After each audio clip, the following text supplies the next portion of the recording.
I'm Madeline, 34, and until last year, I thought I knew everything about my family. As a successful real estate agent, I understood the value of the $430,000 home my parents left me. When my brother Robert fell on hard times, letting his family move in seemed natural. I never imagined I'd overhear him say those crushing words. She's not real family anyway since she was adopted. That night changed everything. I walked in with the deed, dropped it on the table, and told them they had 30 days to leave.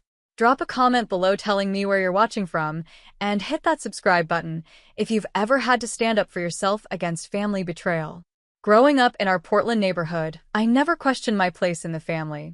Our home was modest but comfortable, a 2-story craftsman with a wraparound porch where Mom would serve lemonade during summer afternoons. Dad, with his passion for home improvement, constantly pointed out details about property value and maintenance. Madeline, he'd say, examining the crown molding or hardwood floors, understand what makes a house valuable, and you'll never make a poor investment. Those lessons stuck with me, eventually guiding me toward my career in real estate. Robert was 5 years older than me, and our relationship was complicated from the beginning. While I saved my allowance and worked summer jobs, Robert spent money as quickly as it came in. His first business venture, a car detailing service, collapsed within 6 months because he kept dipping into the company account for personal expenses. By 23, he had maxed out 3 credit cards and was asking our parents for loans he never repaid. Despite our different approaches to money, we maintained a cordial relationship through our 20s. I focused on building my career, working 60-hour weeks to establish myself in Portland's competitive real estate market. My dedication paid off when I was offered a senior position at a prestigious agency in Seattle. The decision to move wasn't easy, but at 28, I knew this opportunity might not come again. "I'm so proud of you," Mom said when I told her about the job offer. "Your father and I always knew you were destined for success." Dad nodded in agreement, though I noticed a flash of sadness in his eyes at the thought of me moving 200 miles away. After relocating to Seattle, I made it a priority to drive back to Portland at least twice a month. During these visits, I noticed subtle changes in my parents that worried me. Dad, once robust and energetic, moved more slowly, taking breaks when working in the garden he loved. Mom, always the social butterfly of the neighborhood, seemed increasingly focused on Dad's needs, declining invitations from friends to stay home with him. During one visit, Mom pulled me aside in the kitchen while Dad napped in his recliner. "Your father won't admit it, but his heart isn't what it used to be," she confided, her voice barely above a whisper. "The doctor wants him to take it easy, but you know how stubborn he is." Robert lived just 15 minutes away from our parents with his wife Tina and their 2 children, Ashley and Jackson. Despite this proximity, his visits were infrequent and typically coincided with needing financial assistance. "Robert was just here," Mom would tell me during our phone calls, a note of forced brightness in her voice. "He's having a tough time with the mortgage this month, but things will turn around soon." When Dad's health took a serious downturn, I didn't hesitate to take a leave of absence from work. My boss, Jessica, was understanding. "Family comes first, Madeline. Take all the time you need." I rented a furnished apartment near my parents' home and spent my days helping Mom with Dad's care, driving him to medical appointments, and managing his medications. During those 3 months, Robert visited exactly 4 times. Each visit lasted less than an hour, and he always left with money, claiming unexpected expenses for the kids or house repairs. "Your brother has his own family to worry about," Dad said after one such visit, but I heard the disappointment in his voice. Dad passed away peacefully on a rainy Tuesday morning in October. I was holding his hand while Mom stroked his hair, telling him it was okay to let go. Robert arrived at the hospital 30 minutes after I called to tell him Dad was gone. He cried genuinely, and for a moment, I saw the brother I remembered from childhood, vulnerable and human beneath his careless exterior. The weeks following Dad's funeral were a blur of paperwork, phone calls, and supporting Mom through waves of grief. I extended my leave of absence, unable to imagine returning to Seattle while Mom was so fragile. She would sit for hours in Dad's chair, holding his cardigan against her face to breathe in his fading scent. "You should go back to your life," she insisted after I'd been there for a month. "I'll be fine on my own." But the vacant look in her eyes told a different story. Robert's visits increased briefly after Dad died, but quickly returned to their previous pattern. He brought the kids occasionally, which brightened Mom's day, but these visits inevitably ended with hushed conversations in the kitchen about his latest financial crisis. Once, I overheard Mom saying, "That's the last of this month's pension, Robert. I need the rest for bills." The defeated slump of her shoulders as he left made my heart ache. I tried talking to Robert about his constant requests for money. "Mom can't keep supporting you," I said during one phone call. "She's on a fixed income now." "You don't understand what it's like having kids and a mortgage," he snapped. "Not all of us can have fancy careers in Seattle. Some of us have real responsibilities." The call ended with his promise to do better, a promise I'd heard many times before. As winter settled over Portland, Mom's health began to decline. She lost weight, forgot appointments, and sometimes seemed confused about simple tasks. The doctor mentioned depression and the physical toll of grief, prescribing medication and suggesting counseling. I attended the first few sessions with her, watching her struggle to articulate the emptiness she felt without Dad. My twice-monthly visits became weekly, then permanent as I requested to work remotely indefinitely. Jessica was less accommodating this time. "Madeline, I sympathize with your situation, but we need you here for client meetings." We compromised on a 3-day remote, 2-day in-office arrangement that meant exhausting commutes, but allowed me to keep my position while supporting Mom.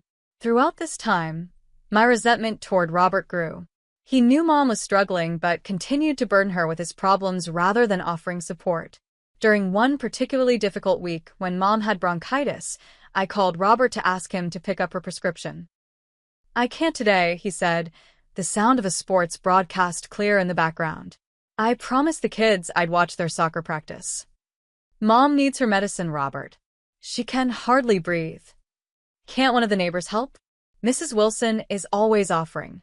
I ended up driving through rush-hour traffic from Seattle to deliver the prescription myself, arriving to find Mom feverish and alone.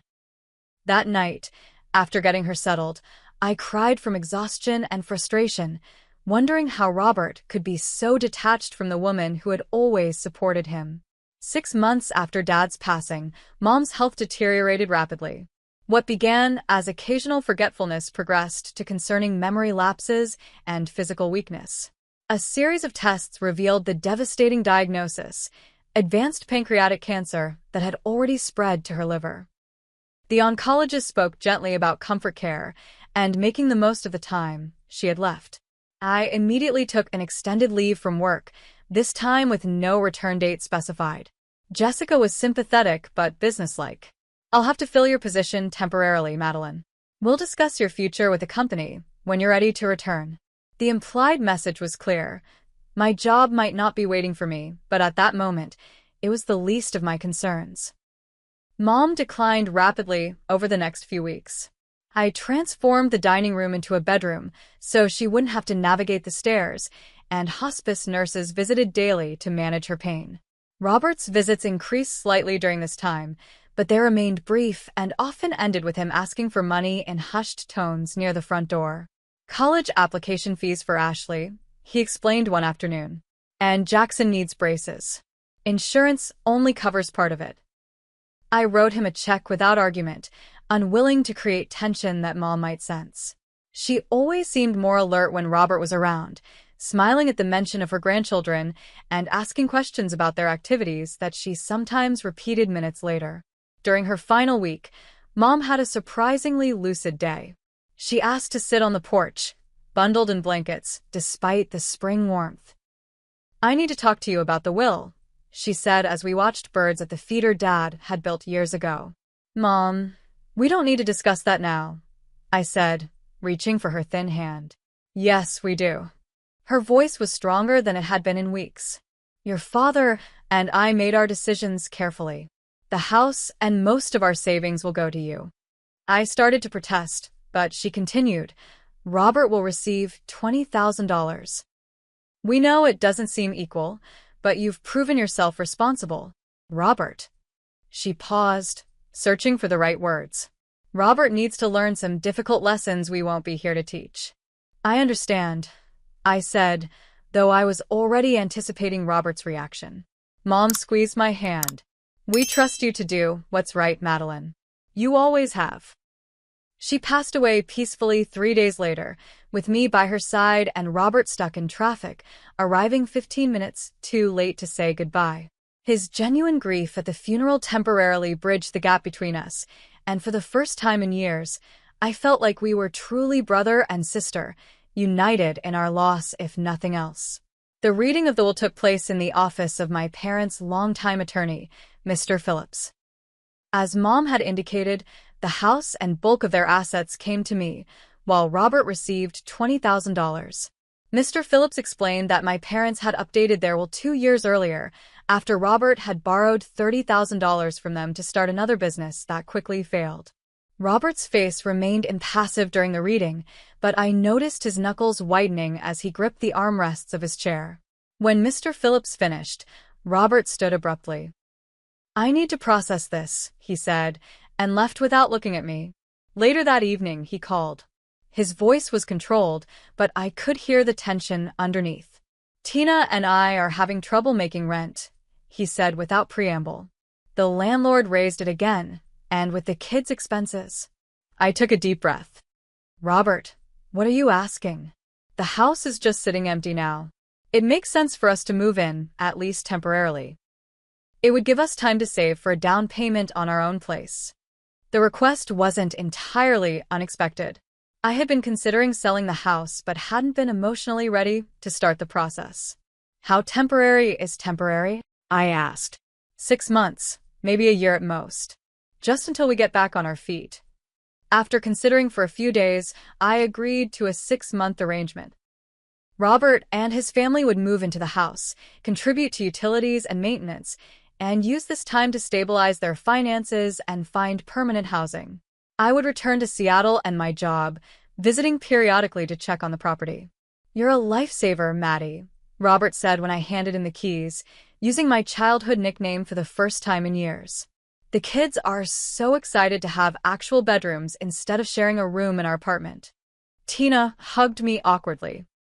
We can't thank you enough. This means everything to us. I helped them move in the following weekend, watching as Ashley and Jackson explored the house with excitement. Both children resembled Robert, with his hazel eyes and quick smile. Ashley, at 14, was already showing the stubborn determination that ran in our family. 12-year-old Jackson was quieter, with a thoughtful nature that reminded me of Dad. We'll take good care of the place, Tina promised as we carried boxes from their rental truck. It's such a beautiful home. Just remember this is temporary, I reminded them gently. I'll probably sell the house next year. Of course, Robert agreed readily. By then we'll have saved enough for our own place. The $20,000 from the will plus what we save on rent should give us a decent down payment. I returned to Seattle the next day, feeling both relieved and apprehensive. Part of me was glad the house wouldn't be sitting empty, vulnerable to break-ins or deterioration from neglect. Another part worried about entrusting it to Robert, whose track record with responsibility was spotty at best. My return to work was smoother than expected. Jessica had shifted some of my clients to other agents, but kept the most valuable ones in my portfolio. We're glad to have you back full-time, she said during our first meeting. Take a few weeks to get up to speed, and then we'll talk about expanding your client base again. I threw myself into work, grateful for the distraction from grief and the complicated emotions surrounding the arrangement with Robert. We spoke weekly by phone, brief conversations where he assured me everything was fine with the house. I drove down once a month to check on things, finding the place reasonably well kept during these initial visits. See? We're taking good care of your investment, Robert said during my second visit, gesturing around the living room. There were toys scattered about and new furniture I didn't recognize, but nothing concerning. Our investment, I corrected him. This house means as much to you as it does to me. He nodded, but something in his expression made me uneasy. Right. Family home and all that. Tina was always gracious during these visits, offering coffee and updating me on the children's activities. Ashley made the honor roll, she announced proudly during one visit. And Jackson joined the science club. They're really thriving here. I was genuinely happy for them. Despite my complicated relationship with Robert, I wanted the best for his children. That's wonderful, I said. Mom and Dad would be so proud. As I prepared to leave that day, Robert mentioned casually, by the way, we're a little short on the utility contribution this month. Jackson needed a new laptop for school. I'll make it up next month. I nodded, unsurprised but disappointed. Just keep track of what you owe, okay? Absolutely, he promised, walking me to my car. We're so grateful for this opportunity, Maddie. It's really helping us turn things around. I drove back to Seattle wanting to believe him, hoping that this arrangement might not only provide his family with stability, but perhaps repair our fractured relationship as well. 3 months into our arrangement, the first real signs of trouble began to emerge. My monthly visits revealed subtle but concerning changes to the property. The once immaculate lawn that Dad had maintained with such pride was now patchy and overgrown in spots. Inside, I noticed stains on the carpet that hadn't been there before, scuff marks on the walls, and a general sense of disorder that went beyond normal family living. Sorry about the mess, Tina said during one visit, hastily gathering toys from the living room floor. The kids have been extra active with summer break. I nodded, trying to be understanding. That's okay. How are the repairs coming along on the leaky bathroom faucet I mentioned last time? Robert looked up from his phone. Oh, I haven't had a chance to get to that yet. Been picking up extra shifts at work. What bothered me most wasn't the physical state of the house, but the realization that Robert hadn't contributed anything toward utilities or maintenance, despite our agreement. When I brought it up, he always had an excuse ready. Jackson had a medical emergency, he explained during my July visit. Had to get stitches after falling off his bike. The hospital bill wiped us out this month. I wanted to be sympathetic, especially when it came to the children's needs, but these emergencies seemed suspiciously frequent. Robert, I understand things come up, but we had an agreement. I'm covering the property taxes and insurance, but you promised to handle utilities and minor repairs. And I will, he insisted, looking wounded by my lack of trust. Things are just tight right now. You don't know what it's like trying to support a family of 4 on my salary. I bit back the retort that he shouldn't have agreed to terms he could meet. Instead, I said, I'm trying to be flexible, but I need to see some effort on your part. His expression hardened slightly. Right, because everything's always been so easy for you. During my August visit, I was troubled to find that all the family photos from the living room had been removed, replaced by generic artwork and photos of Robert's family. When I asked about the missing pictures, Tina answered casually, Oh, we packed those away to make room for our things. They're safe in boxes in the attic. I climbed the narrow stairs to the attic that afternoon and found the family photos carelessly piled in cardboard boxes, some frames cracked from rough handling. Among them was my favorite picture of Mom and Dad on their 30th anniversary, the glass now spiderwebbed with cracks. I carefully wrapped it in an old t-shirt and took it back to Seattle with me, fighting tears the entire drive home. That same month, I received a concerning call from Mrs. Wilson, our longtime neighbor. Madeline, dear, I hate to bother you, but there have been some disturbances at the house lately. Last weekend, there was a party that went well past midnight. Several cars parked on the lawn, and the music was so loud it set off car alarms. A party, I repeated, surprised. Robert hadn't mentioned entertaining. Yes, and it's not the first time. I wouldn't say anything, but your mother would be so upset to see the property treated this way. I thanked her for calling and immediately phoned Robert, who dismissed my concerns. Mrs. Wilson has always been a busybody, he said. It was just a few friends over for a barbecue. She exaggerates everything. My calls and texts to Robert became increasingly ignored or answered hours later with brief, non-committal responses. When I did reach him, he was defensive and quick to end conversations. Tina, once warm and appreciative, now seemed annoyed by my check-ins and questions. During my September visit, I was shocked to find a large new television mounted on the living room wall, holes drilled directly into the antique wainscoting Dad had carefully restored years ago.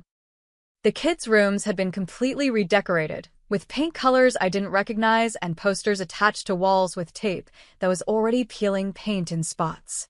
"You should have consulted me before making permanent changes to the house," I said, struggling to keep my voice level. Robert rolled his eyes. "It's just a few nail holes, Maddie. We're living here, not maintaining a museum. Living here temporarily," I reminded him. "And you're supposed to be saving for your own place. How are you affording new TVs and furniture if you can't even pay the utilities?" "We got a great deal," he said vaguely. "And my credit card had a 0% interest promotion." The stress of the situation began affecting my work in Seattle. I found myself distracted during client meetings, checking my phone constantly for updates from neighbors or responses from Robert. Jessica noticed my preoccupation during an important property showing. "Madeline, you seem off today," she said as we left the luxury condo we'd been presenting. "The Andersons were asking questions that you should have anticipated. Is everything okay?" I hesitated, then admitted, "I'm having some issues with my brother and the family house in Portland." Jessica's expression softened slightly. "Family business can be complicated. Maybe you need to resolve that situation so it stops interfering with your work here. We've been patient because of your parents' passing, but the Simpson listing is coming up next month, and I need you 100% focused." Her words, though delivered kindly, carried a clear warning. My career, which I'd worked so hard to build, was in jeopardy if I couldn't get the situation with Robert under control. That evening, I called my best friend Stephanie, who had known my family since childhood. "I don't know what to do," I confessed after explaining the situation. "I want to help Robert and the kids, but he's taking advantage of my goodwill." "Honestly, Maddie, it sounds like he always has," Stephanie replied bluntly. "Your parents enabled his behavior for years, and now he expects the same from you. But I can't just throw them out." "Where would they go?" "The same place they'd be if your parents hadn't left you the house. Robert is an adult with responsibilities. Maybe it's time he faced them." Her words stayed with me as I made plans for another visit, this time unannounced. I needed to see what was happening when Robert didn't have time to prepare for my arrival. The growing knot of anxiety in my stomach told me things were worse than I was allowing myself to believe. I decided to drive down on a Friday evening, knowing from social media posts that Robert and Tina usually stayed home on Fridays to save money. As I approached the familiar street, the sound of music reached me before I even turned the corner. Cars lined both sides of the road, and lights blazed from every window of my parents' home. My heart sank as I parked a block away and walked toward the house. This was clearly not just a few friends for a barbecue. This was exactly the kind of party Mrs. Wilson had described, and from the looks of it, it wasn't an isolated incident. The bass from the music vibrated through the floorboards as I quietly entered through the side door using my key. The kitchen was cluttered with empty beer bottles and pizza boxes, a far cry from the spotless space where Mom had taught me to bake cookies and Dad had shown me how to properly season a cast-iron skillet. A group of people I didn't recognize stood around the kitchen island, mixing drinks and laughing loudly. No one noticed me as I slipped past, too absorbed in their conversations and smartphones. The living room was even more crowded, with at least 20 people squeezed onto furniture and standing in clusters. Cigarette smoke hung in the air despite Mom's lifelong no-smoking rule, and several drinking games were in progress on Dad's antique coffee table, now marred with rings and scratches. I spotted Tina across the room, wearing a cocktail dress I didn't recognize and, more shockingly, a pearl necklace that had belonged to my mother. It was meant to be a keepsake, something Mom had specifically mentioned she wanted me to have. The sight of it around Tina's neck made my stomach clench with anger and betrayal. Before confronting anyone, I retreated to the relative quiet of the kitchen to collect myself. I leaned against the counter, breathing deeply and trying to decide the best approach. Robert and Tina were clearly taking advantage of the situation, but making a scene in front of all these strangers wouldn't solve anything. As I stood there, partially hidden by the refrigerator, I heard familiar voices approaching from the dining room.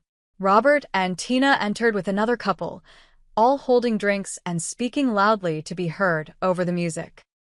"So, how long do you get to stay in this place?" the other man asked, gesturing around with his beer bottle. Robert snorted. "Supposedly 6 months, but we're working on extending that indefinitely." "What about your sister?" the woman asked.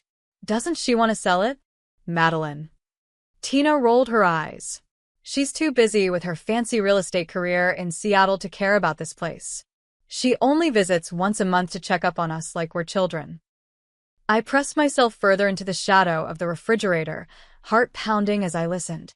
"Besides," Robert continued, lowering his voice slightly, "she's not real family anyway since she was adopted. My parents just felt sorry for her." The words hit me like a physical blow. Adopted? That couldn't be right. No one had ever mentioned adoption to me, not once in 34 years. "Really?" the other woman said, leaning in with interest. "She doesn't know?" "Nope," Robert laughed. "My parents never told her. They were going to when she turned 18, but then decided it would hurt her feelings or some bullshit. I found the papers when I was looking for my birth certificate years ago." "That explains why she looks nothing like you," the man observed. Tina nodded, touching the pearl necklace at her throat. "Exactly. And honestly, she shouldn't even own this house. We're the ones with Robert's parents' actual grandchildren. Ashley and Jackson are their real legacy, not Madeline." "So what's your plan?" the woman asked. Robert smiled, a calculating expression I'd never seen before. "We just need to stay long enough to establish residency rights.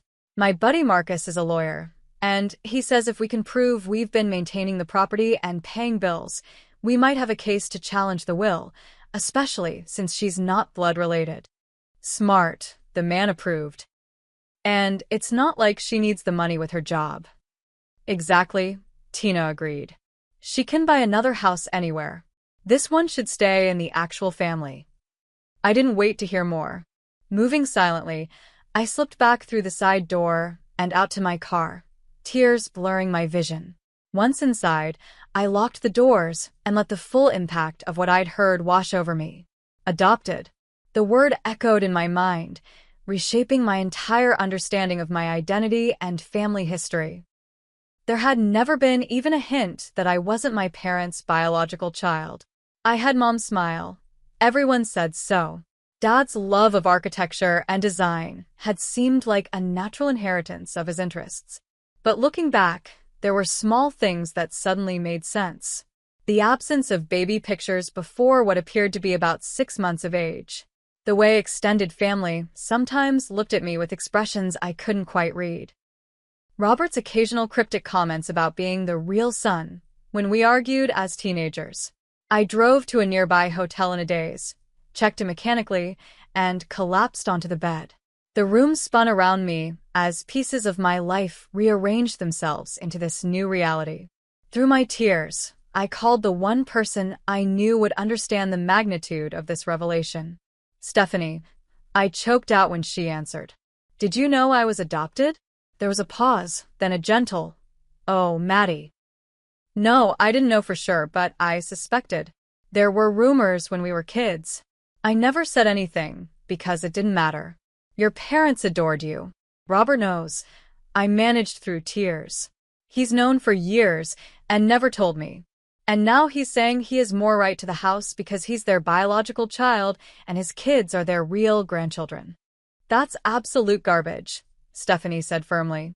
"Being adopted doesn't make you any less their daughter. Your parents chose you, Maddie, and they chose to leave you the house." We talked for over an hour, Stephanie's steady voice helping me process the initial shock. By the time we hung up, my tears had subsided, replaced by a hollow ache and growing anger toward Robert. Not for the adoption revelation itself, but for the cruel way he had discussed it, wielding this information as a weapon to delegitimize me. I barely slept that night, my mind racing with questions. Why hadn't my parents told me? Were there records I could access about my birth parents? Did this change anything legally about my inheritance? And beneath these practical concerns pulsed the deeper, more painful question. Was I truly part of the family I had loved my entire life? As dawn broke, I watched the sun rise over the Portland skyline from my hotel window, feeling both lost and strangely liberated. Whatever happened next, I knew one thing with absolute certainty. I would not allow Robert to use my adoption as a tool to take what our parents had explicitly wanted me to have. First thing Saturday morning, I called Mr. Phillips, my parents' attorney. Though initially reluctant to discuss the matter on a weekend, he agreed to meet me at his office when I explained the urgency. Yes, you were adopted, he confirmed once we were seated in his wood-paneled office. Your parents came to me for the legal work when you were about 5 months old. It was a private adoption arranged through a church organization after your birth mother, a young college student, decided she couldn't provide for you. And my parents never planned to tell me. I asked, still struggling to process this fundamental truth about myself. Mr. Phillips looked uncomfortable. They discussed it with me several times over the years. They wanted to tell you when you were old enough to understand, but they were afraid of hurting you or making you feel different. As time passed, it became harder to find the right moment. Did Robert know officially? Not to my knowledge. Your parents wanted to tell you first, before anyone else in the family knew. If Robert found out, it wasn't from them intentionally.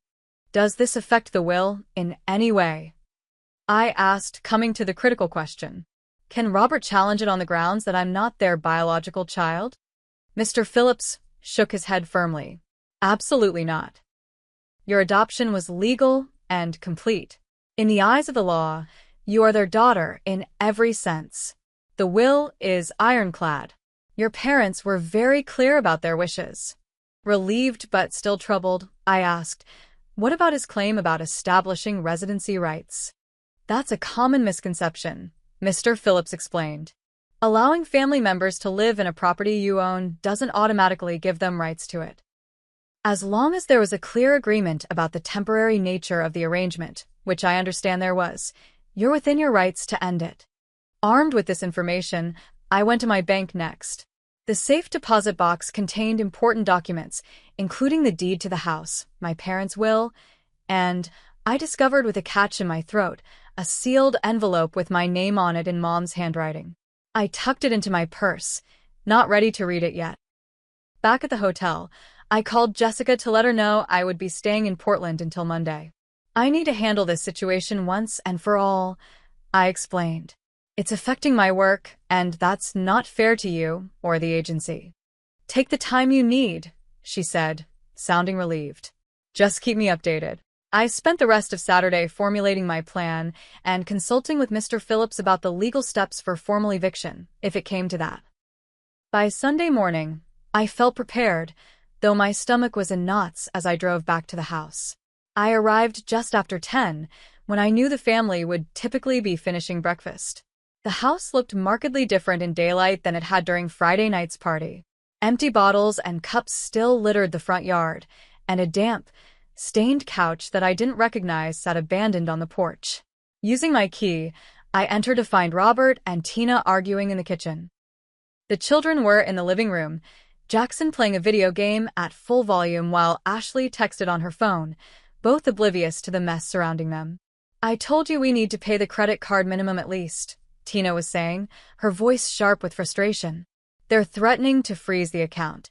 And I told you I'll handle it when I get paid on Friday, Robert shot back. What do you want me to do? Pull money out of thin air? They both froze when they noticed me standing in the doorway. Robert recovered first, his expression shifting to forced casualness. Maddie, we weren't expecting you until next weekend. You should have called.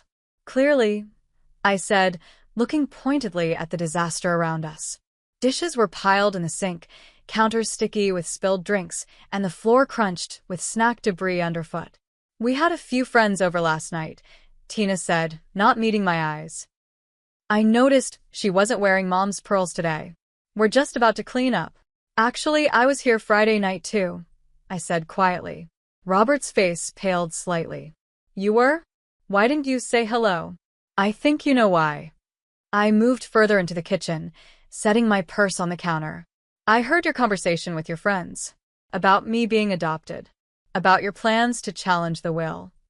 Tina immediately looked to Robert, who attempted a dismissive laugh. You misunderstood. We were just joking around after a few drinks.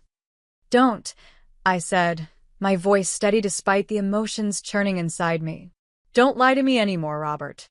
I talked to Mr. Phillips yesterday. He confirmed I was adopted, but he also confirmed that it has absolutely no bearing on the validity of the will. This house is legally mine. Maddie, look, Robert began, switching tactics. Even if we did talk about challenging the will, we were just frustrated. You have to admit it's not really fair that you got everything just because you were Dad's favorite. This isn't about favorites, I replied. It's about responsibility. Mom and Dad made their decision based on what they thought was best for the family property. Tina interjected, her tone defensive. Well, it's not fair to the children. This is their grandparents' home. They have a right to grow up here. No, they don't, I said firmly. What they have is an aunt who is willing to help their parents during a difficult time.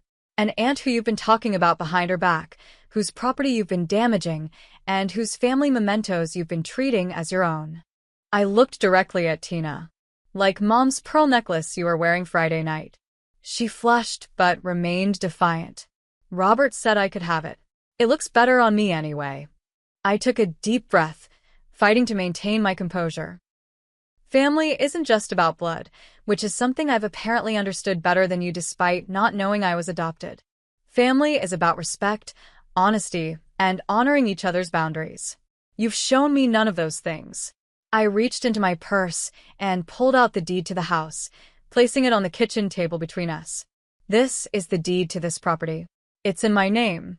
According to our original agreement, you have 3 more months here. But given what I've discovered, I'm amending that timeline.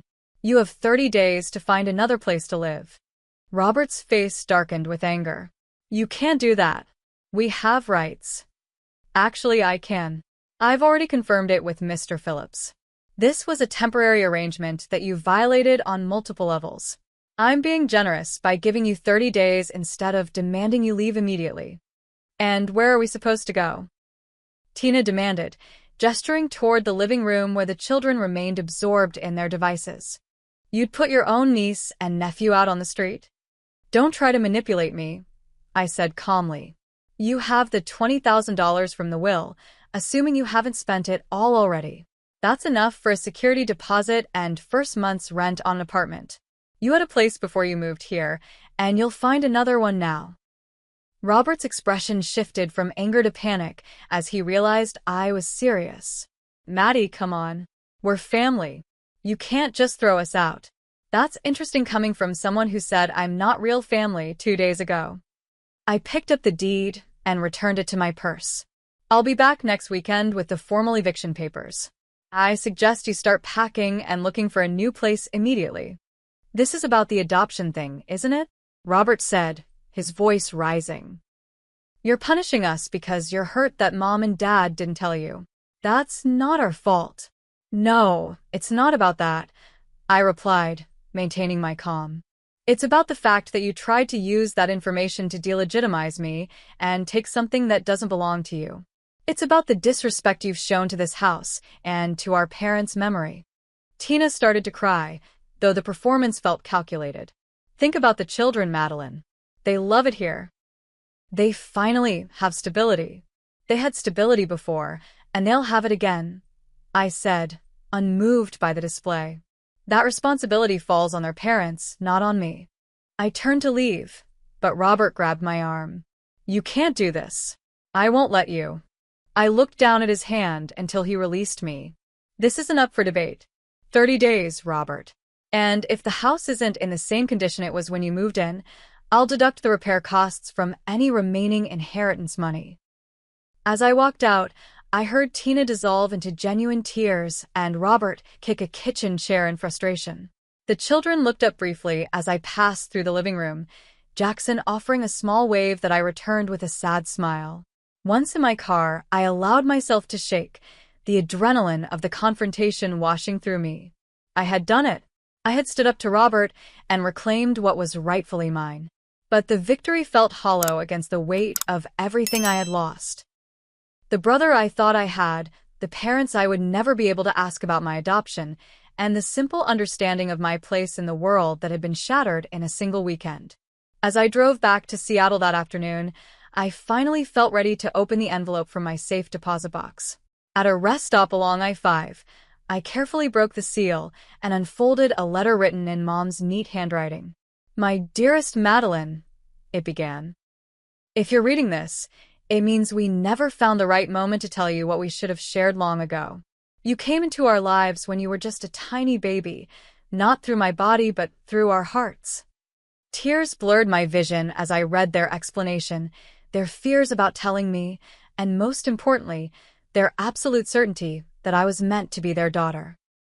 "Never doubt for a moment that you are ours," Mom had written, "and that we are yours, in every way that truly matters." I drove the rest of the way to Seattle with the letter on the passenger seat beside me, a tangible reminder that family is defined by love, not biology, a truth that Robert, for all his biological connection, had never understood. The emotional breakdown I'd been holding at bay finally came once I reached the safety of my Seattle condo.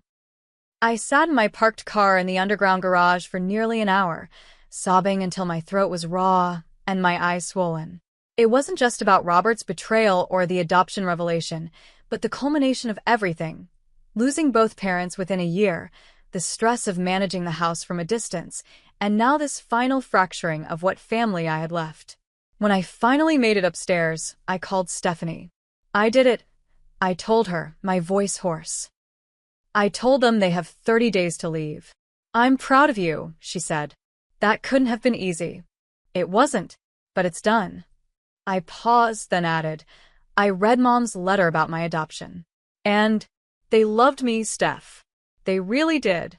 They were afraid telling me would make me feel less like their daughter." "Which is exactly what Robert tried to use against you," Stephanie observed. "Your parents knew him better than you think." The next morning I called Dr. Bennett, a therapist I'd briefly seen after Dad died. She agreed to fit me in that afternoon, and I spent nearly 2 hours in her office, unraveling the complex emotions surrounding my adoption discovery. "It's normal to feel a sense of identity disruption," she assured me. "Finding out you're adopted as an adult can be particularly challenging because you've already formed your sense of self around certain assumptions." "I keep wondering who my birth parents were," I admitted. "If I have biological siblings out there somewhere." "That's a natural curiosity," Dr. Bennett said. "Would you want to try to find them?" I considered this. "I think I would, eventually. Not to replace my parents. They'll always be Mom and Dad to me, but to understand my complete story." We discussed how I might begin that search when I was ready, as well as healthier ways to process my anger toward Robert. I left feeling slightly more grounded, with a plan to continue weekly sessions. Back at work, I forced myself to focus on my clients and listings, grateful for the distraction. Jessica noted the change in my demeanor during our team meeting. "You seem more present today," she commented afterward. "I take it you resolved the situation with your brother?" "In progress," I replied. "But I've set clear boundaries now." "Good. The Simpson listing presentation is next week, and I'd like you to take the lead." I threw myself into preparing for the presentation, working late into evenings to create the perfect pitch for the multi-million-dollar property. The work kept my mind occupied during the day, but nights were harder. I would find myself staring at old family photos, searching for clues I might have missed, signs that I wasn't biologically related to the people who raised me. One evening, going through a box of memorabilia I'd brought from Portland, I found a stack of letters bundled with a faded ribbon. They were from Mom to Dad during a brief period when they lived apart while he worked on a construction project in another state. In one, dated about a year before I was born, she wrote about their struggles with infertility and her longing for a child. "The doctor says there's little hope," she had written. "But I dream about our baby every night. Somehow, someway, I know we'll be parents. The right child will find us." I held the letter to my chest, tears streaming down my face. They had wanted me so desperately, had chosen me, had built their lives around making mine better. How could Robert not see the beauty in that? Speaking of Robert, his reaction to my ultimatum was predictably chaotic. The day after our confrontation, He began a campaign of harassment via text messages, alternating between angry accusations and pitiful pleas. "You're destroying this family out of spite," one message read. "Mom and Dad would be ashamed of you." Hours later, "Please reconsider, Maddie. The kids are devastated. Where are we supposed to go on such short notice?" I didn't respond to any of these messages, following Dr. Bennett's advice to maintain firm boundaries. Robert escalated by posting vague references to the situation on social media, portraying himself as a victim of family betrayal. Several distant relatives and mutual acquaintances reached out to me, concerned about his claims that I was evicting children from their grandparents' home. "That's not the full story," was all I would say when asked. "It's a private family matter." Tina's parents called me directly, their number showing up on my phone one evening a week after the confrontation. "Madeline, this is Richard Monroe, Tina's father," a gruff voice said when I answered. "I understand you're putting my grandchildren out on the street." "Mr. Monroe, with all due respect, I'm not discussing this with extended family," I replied firmly. "Robert and Tina have known for months that the arrangement was temporary." "Well, they don't have anywhere to go," he insisted. "Can't you give them more time?" "6 months at least." "They've had 3 months already to save and plan," I pointed out. "And they have the inheritance money from my parents." "I'm sorry, but my decision is final." After several more such calls, I began blocking numbers and restricting my social media accounts. I felt terrible about the children being caught in the middle, but reminded myself that their welfare was their parents' responsibility, not mine. The property manager I'd hired to oversee the formal eviction process called with concerning news midway through the 30-day period. Ms. Ellis, I visited the property yesterday to deliver the written notice, as required by law. I need to inform you that there appears to be some intentional damage occurring. "What kind of damage?" I asked, my stomach sinking. "Nothing structural, but it looks like someone has been deliberately careless. There are new stains on carpets, scratches on hardwood floors, and some small holes in walls that weren't there when I did the initial inspection 3 weeks ago." I closed my eyes, trying to contain my anger. "Document everything with photos, please. We'll address it when they vacate." "There's something else," he added hesitantly. "Mr. Ellis is telling neighbors that he plans to contest the eviction in court. He's claiming established residency rights and improper notice." Although Mr. Phillips had assured me these claims had no legal merit, the threat of a court battle added another layer of stress. I began to second-guess my decision. Was I being too harsh? Should I have given them more time? Was I letting my hurt feelings about the adoption revelation cloud my judgment? I called Stephanie in a moment of weakness. "Maybe I should just sell them the house at a reduced price," I suggested. "Then I wouldn't have to deal with any of this anymore." "Absolutely not," she said firmly. "That's exactly what they want. They've been manipulating you from the beginning, Maddie. Stand your ground." A surprising source of support came from Elaine Wilson, my mother's best friend, who called after hearing about the situation from neighbors. "Your mother would be horrified by Robert's behavior," she told me.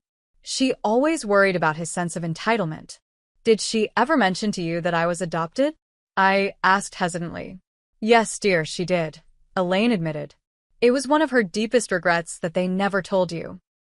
They planned to so many times, but your father was especially afraid it would hurt you." "Did Robert know?" "Not from your parents," she said. "But there was an incident when he was about 14. He was looking for his birth certificate in your father's office and found your adoption papers. Your mother caught him and made him promise not to say anything until they had a chance to tell you themselves. So he's known since he was 14 and never said anything." I mused, a new dimension of betrayal washing over me. "I suspect he liked having that secret power," Elaine said sadly. "Robert always was a bit jealous of the attention your parents gave you." As the eviction date approached, my anxiety increased.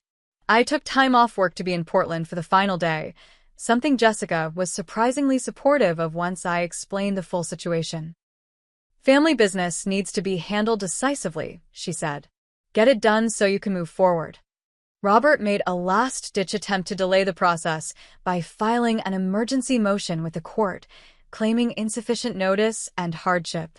Mr. Phillips represented me at the hearing, and the judge quickly ruled in my favor, noting the clear temporary nature of the original agreement and the proper legal notice provided. The sheriff was scheduled to enforce the eviction if necessary, though I hoped it wouldn't come to that. Either way, in less than a week, the house would be mine again, and this painful chapter could begin to close. On the morning of the eviction, I parked down the street from the house, my heart pounding as I watched moving trucks in the driveway. Robert had finally accepted the inevitable, it seemed. The property manager, David, met me at my car. "They're nearly finished loading," he reported. "The sheriff is here as a precaution, but so far it's proceeding without incident." I nodded, relieved but still apprehensive. "I'll wait until they're gone before I go in." For the next 2 hours, I sat in my car watching my brother's family remove the last traces of themselves from our parents' home. Ashley and Jackson looked subdued, carrying small boxes to a separate car parked on the street. Tina moved efficiently, directing the movers, while Robert stood in the driveway looking lost and occasionally glaring in the direction of my car. When the trucks were loaded and the family gathered for a final check, I steeled myself and approached. The sheriff stepped closer, alert to potential conflict. "So that's it," Robert said as I walked up. "You win. Happy now?"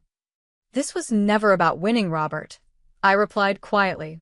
"It was about respecting our parents' wishes and the agreement we made." Tina wouldn't look at me, keeping an arm around each child. Ashley, always perceptive, broke away and came to give me an awkward hug. "I'm sorry about the hole in my bedroom wall," she whispered. "Jackson threw a controller during a game, and Dad said not to tell you." I hugged her back, my heart breaking for these innocent participants in adult conflicts. "It's okay. Take care of yourself, Ash." Jackson waved from beside his mother, but didn't approach. Robert finally spoke again, his voice tight. "Where are we supposed to go now? Are you satisfied knowing your brother's family has to start over from nothing?" "You're not starting from nothing, Robert," I said evenly. "You had the inheritance, 3 months of rent-free living, and ample warning. I'm sorry it's come to this, but your choices led us here." He laughed bitterly. "Right, blame me. Perfect Madeline never does anything wrong." "I'm far from perfect," I admitted. "But I am done being manipulated by you. I hope you find a good place for your family." With nothing left to say, they drove away, the sheriff following to ensure they actually left the property. David gave me the new keys. I'd had the locks changed as a precaution and left me alone to face whatever waited inside. The damage was worse than I'd anticipated. Beyond the normal wear and tear of family living, there were signs of deliberate neglect and petty vandalism. Cigarette burns on the kitchen counters. A long scratch down the hallway wall that appeared to have been made by a key. Water damage in the bathroom where a leak had clearly been left unaddressed for weeks. I moved through the rooms methodically, photographing everything for insurance purposes and making notes on repairs needed. In Ashley's room, I found the hole she'd mentioned, poorly concealed behind a poster. In Jackson's room, the carpet had a large bleach stain that hadn't been there during my last visit. The master bedroom, my parents' room, had been left in the worst condition. Drawers hung open, empty save for discarded papers and old receipts. The closet doors were off their tracks, and something dark had been spilled on the carpet beside the bed. I sat on the edge of the stripped mattress, overwhelmed by the task ahead and the malice evident in the state of the house. But as I looked around, I noticed something tucked beneath the radiator, a familiar wooden box that had always sat on my father's dresser. I retrieved it, surprised by its weight, and opened it to find a collection of family photos and mementos Robert had apparently hidden rather than packed in the move. Among them was a photo I hadn't seen before, my parents holding me as a baby, standing outside what appeared to be a courthouse. My adoption day, I realized, tears welling in my eyes. They looked radiant with joy, Mom gazing down at me with such love it took my breath away. I pressed the photo to my heart, grateful to have found this tangible evidence of their choice to make me their daughter. Over the next 2 weeks, I divided my time between Seattle and Portland, overseeing repairs to the house and sorting through what remained of my parents' belongings. Each room held memories, some painful now in light of recent events, but many still warm and comforting. As I cleaned and organized, I came to a decision about the property. Despite my original plan to sell it, I realized I wasn't ready to part with this final connection to my parents. Instead, I would rent it out temporarily while I considered longer-term options. More surprisingly, I found myself thinking about Robert's children. Whatever their parents' faults, Ashley and Jackson were innocent, and they were still my niece and nephew. After much reflection and consultation with Mr. Phillips, I decided to use a portion of my inheritance to establish college funds for both children. I'd like to set this up anonymously, I explained to Mr. Phillips. I don't want Robert to know the money is from me. That's very generous, Madeline, he said. Are you sure? After everything that's happened, I'm sure. The kids shouldn't suffer for their parents' mistakes. With the house repairs underway and rental plans in motion, I returned to Seattle ready to focus on my career and personal growth. Jessica was pleased with my renewed engagement at work, and the Simpson listing I'd been worried about turned into one of our most successful sales of the quarter. Whatever you did in Portland, she commented after the closing, it seems to have given you a new edge. You're more assertive with clients, in a good way. She was right. Standing up to Robert had changed something fundamental in how I approached conflict. The fear of confrontation that had led me to accept his excuses for so long had diminished, replaced by a clearer sense of my own boundaries. This new confidence extended to my personal journey as well. With Dr. Bennett's guidance, I began researching my adoption and biological origins. The process was slow and often frustrating, complicated by the private nature of the adoption and the years that had passed, but each small discovery helped me build a more complete picture of myself. 6 months after the eviction, I received an unexpected text from Robert. "Can we talk?" was all it said. I considered ignoring it, but after discussing it with Dr. Bennett, I agreed to meet him at a coffee shop halfway between Portland and Seattle. He looked thinner when he arrived, with new lines around his eyes that spoke of difficult months. "How are you?" I asked, keeping my tone neutral. "Managing," he replied. "We found an apartment in Beaverton. It's small, but it works for now. The kids are adjusting." "And Tina?" He looked down at his coffee. "She left last month. Said she couldn't handle the downsizing. She's staying with her parents while we figure things out." Despite everything, I felt a pang of sympathy. "I'm sorry to hear that." "Yeah, well." He shrugged. Turns out she was mostly interested in the lifestyle she thought I could provide. Once that was gone, he trailed off, then looked at me directly for the first time. "I owe you an apology, Maddie. What I said about you not being real family was cruel and wrong." I was desperate and lashing out. I studied his face, searching for the manipulation I'd grown accustomed to. But his expression seemed genuinely remorseful. "Why did you never tell me about the adoption?" I asked. "All those years, you knew and kept it from me." "At first, because Mom made me promise," he admitted. "Later, I guess it became a kind of power. Something I knew that you didn't. It was petty and childish." "Yes, it was," I agreed. "And using it against me when you thought it might help you take the house was worse than childish." He nodded, accepting the rebuke. "I know. I can't undo that. But I am trying to do better, for the kids, if nothing else." We talked for nearly 2 hours, covering painful ground but also remembering good times with our parents. There was no dramatic reconciliation, no tearful hugging or promises to start fresh. Instead, we reached a tentative truce, agreeing to limited contact centered mostly around the children. "Ashley asks about you," he said as we prepared to leave. "She wants to know if she can call you sometimes." "I'd like that," I said sincerely. "They're still my niece and nephew." "Thank you," he replied, "for not cutting them off because of me." Back in Seattle, I continued the process of rebuilding my life. I renovated my condo, creating a space that truly felt like mine for the first time. I joined a support group for adult adoptees, finding comfort in shared experiences and challenges. And slowly, I began dating again, no longer putting my personal life on hold for family crises. One evening, as I sat on my balcony watching the sunset over Elliott Bay, I opened Mom's letter again. I'd read it countless times in the months since discovering it, but now different lines stood out to me. Family is not about blood or birth certificates, she had written. It's about who stands beside you in difficult times, who celebrates your joys and comforts your sorrows. It's about love, not genetics. I thought about how I discovered the truth of these words through their absence in Robert's behavior and their presence in the support of friends like Stephanie. I thought about the strength I'd found in standing up for myself and the peace that came from setting clear boundaries. Most of all, I thought about the family I might create one day through birth, adoption, or simply the close bonds of chosen relationships.